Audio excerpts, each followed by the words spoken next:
What happens when you put two experts behind mics to match wits on the current state of financial services, the economy, investments, and more? From the American College of Financial Services, this is Wealth Managed.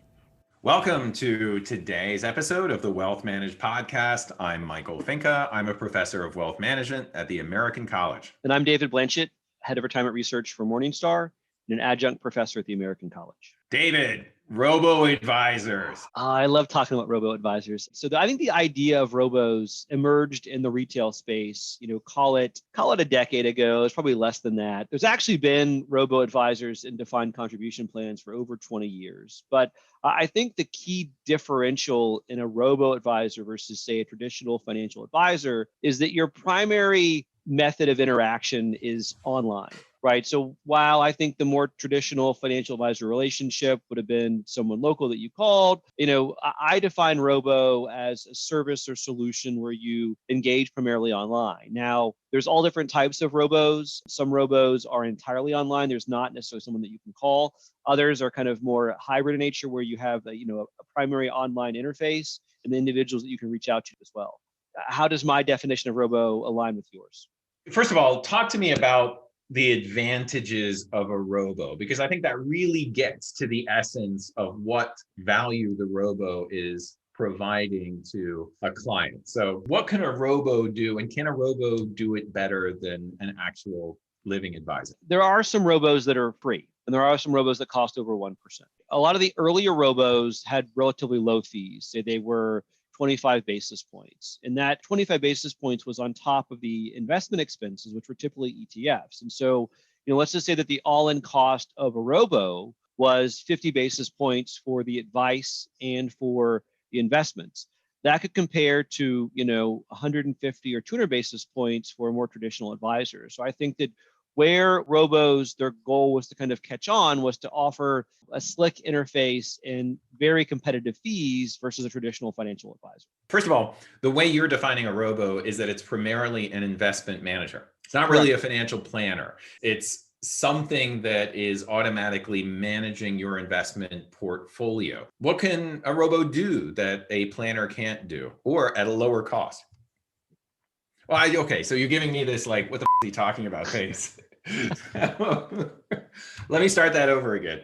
There are some things that robos can do, I think, better than a financial advisor. One of those could be something like tax loss harvesting, where you own a portfolio of ETFs and the robo will automatically decide when to buy and sell in order to maximize your after-tax return on the portfolio. I know, David, that you've seen some of the claims about how much extra return you can get from this type of tax loss harvesting, and you have some questions about that. There's nothing that a robo can do that an advisor can't do, right? A lot of financial advisors leverage the same technology that robos employ to manage portfolios. Robos talk about things like tax loss harvesting. Yes, they can do it, or the advisor can do it. I think that, to your point, I do define most robos as investment managers, because while they do offer usually some level of financial planning, I think that their primary kind of core competency that they talk about is I will manage a portfolio for you. However, that's the same core competency that most advisors talk about today as well. I think most advisors focus on investment management versus kind of more holistic financial planning. One of the criticisms of robos that primarily provide investment management services is, wait a minute, there are ETFs that exist today that will put you in a globally diversified portfolio of stocks and bonds, and it will have an asset allocation that depends on your age, and it will have a glide path, and it will automatically rebalance and do these things that a robo is supposed to do, but it'll only charge you 5 basis points for what the robo is charging you 40 basis points for. So what is the extra benefit that you're getting from the robo? Well, to be clear, though, an advisor would also then maybe charge you 100 basis points. So I guess the marginal fee is all relative, right? I think that the services offered by robos differ significantly, as do the cost, right?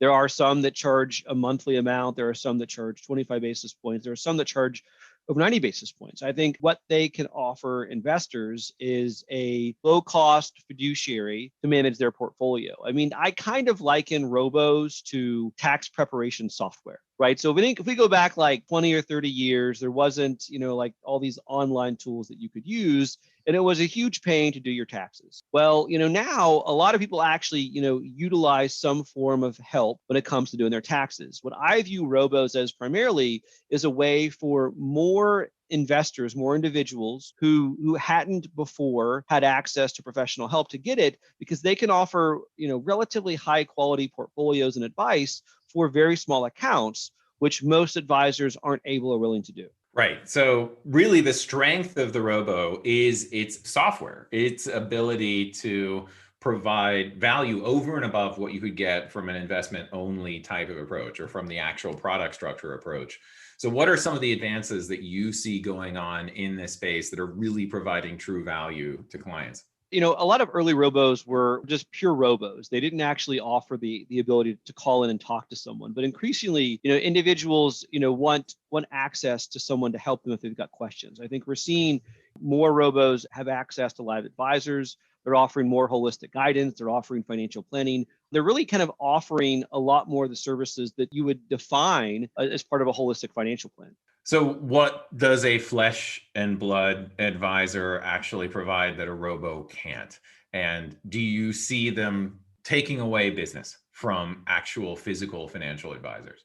I think that they will definitely take away some business, right? I think that a large portion of the individuals that work with them weren't going to necessarily go to a traditional financial advisor. So if anything, it's kind of increasing the overall pie of individuals that are using a professional advisor. Now, that being said, I think advisors can do more. I think having that person that you can call, having that local individual creates significant value, right? I think that robos, though, offer a really strong entry point for someone that doesn't have a lot of assets but wants help, and again, can get it in a very non-conflicted way. That's a good point, David. Let's take a quick break.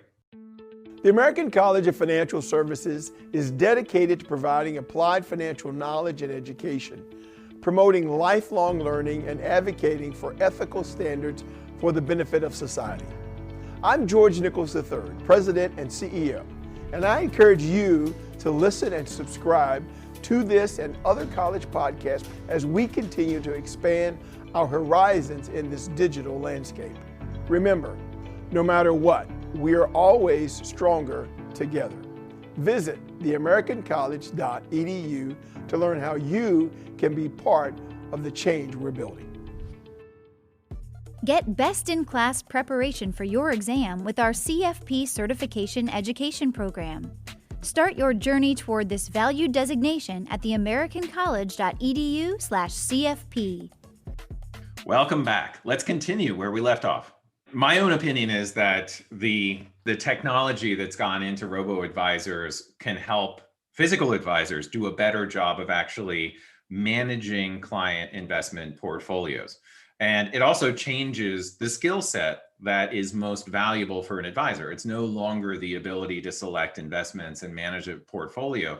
Much of that specific knowledge can be replaced by technology. What can't be replaced is your ability to make a client feel comfortable, to trust you, to dig deeply into what their goals are, to better understand how much risk they're truly willing to take with their investments, to understand some of the complexity of their relationships with their children or with their spouse that is going to make it necessary that they do, create a trust or do some more complex types of planning techniques that a robo is not going to be able to detect. That's where the true value comes from. And I think the more skills you have outside of that and I think it's becoming commoditized. The investment management portion of the skill set is becoming commoditized, replaced.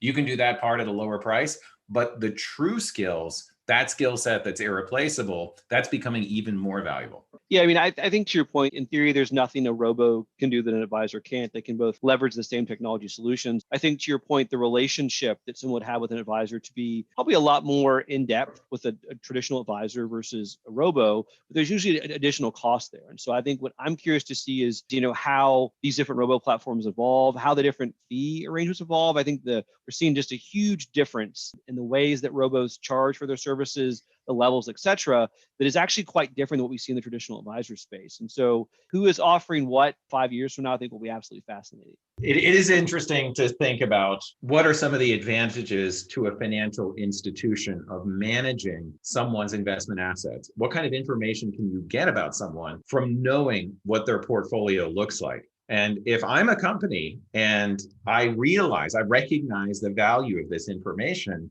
we may get to the point where people are providing free robo-advisory services just so that they can manage those assets and have information about the people who are providing those assets to the financial company. And that's valuable information, and the integration of accounts, the ability to see where they're getting their financial services from across the industry, that's valuable information as well. If I'm Amazon and I'm thinking about the future of financial services, I'm thinking, how can I find a platform where I can provide low or no cost advisory services, but the requirement is that you have to give me all the information about your financial life. And that information is valuable. I mean, that's the way that a lot of online environments work. That's where the true value lies. So my sense is that in the future, we may end up going from 40 basis points down to close to nothing for at least online advisory services. Well, and some companies already do that, right? There are companies that can leverage enough revenue from using proprietary products or just using other services to make that possible. So yes, I think that fees will definitely get lower. And it does create, I think, an obstacle for more traditional advisors. Understanding what is your value add for, say, 100 basis points versus this robo that does it for 30. You need to know what you're doing extra that's adding value. And I think you and I would agree that it's probably not picking a portfolio of funds. It's the other stuff that's going to add that value differential. Yeah, I agree, David. Now, let's take a moment and at least address the robos that exist within the defined contribution space. So most robo services probably that people are going to be exposed to exist within retirement savings plans. Right. So, the original robo-advisors were what are called managed accounts offered, through defined contribution plans. And, roughly about half-ish today of defined contribution plans offer some form of robo-advice. Again, it's called managed accounts in the DC space. And, I think that this is a great way for someone to get introduced to the idea of online advice, because most people that have money, the money is in their 401k. And if they want help, it's not always clear where and how they can get it. This gives them an option. So in a way, it's kind of the democratization of financial advice within that retirement space. You're automatically placed into investments. You are provided with low-cost advisory services within that ERISA protection environment. It is an attractive way to get more people exposed to the value of professional financial advice. But of course, that advice is provided without a human advisor in many cases, although some of them have a hybrid model. Yeah, I would say that increasingly there is a human attached, but the problem is that every service is a little bit different. So it's kind of hard to generalize exactly what even robo-advice is today, given the changes we've seen over time. Well, on that note, David, thank you very much for joining us for this week's episode of the Wealth Managed Podcast. I'm Michael Finke. And I'm David Blanchett. See y'all later. For more episodes and shows, visit theamericancollege.edu/podcasts. Wealth Managed is a production of the American College of Financial Services.